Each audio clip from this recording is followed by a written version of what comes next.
While personal mental illness and a family history of mental illness are often risk factors for good faith suicide, they are summarized as mental health problems, just one of the many underlying causes of suicide that I have discovered in my research. I had thought about it, and the fact that my suicide between November 2013 and May 2014 had never been diagnosed with a mental illness before or after. Only 46% of suicide victims had mental health problems, and many of them became more difficult due to lack of family support, drug abuse, or sudden trauma to life. As I searched for my next book, I noticed a particular trend: most reports of suicide victims related to mental illness.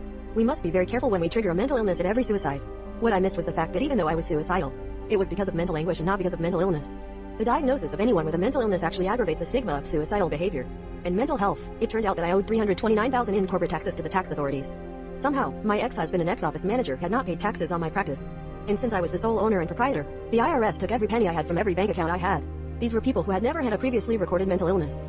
In my case, I had discovered that I was guilty of the IRS money because of my ex-husband and ex-staff chief who had confused my beloved firm and left me alone to eliminate the chaos. After all, the firm had only been in my name. I drove down the road, looking for a way out of it, asking myself, what if? I finally weaned from the SSRI and, with the help of my wife and family, who were very supportive, I began to rebuild my path. Pho MD. Kevin.com was founded in 2004 by Pho MD. Kevin.com and is the leading internet platform where doctors, advanced practitioners, nurses, medical students and patients share ideas and stories. On that beautiful Sunday morning, when her beloved family was in church, she did the unthinkable with a single shot, until we begin to consider countless other reasons for suicide as bona fide gamblers.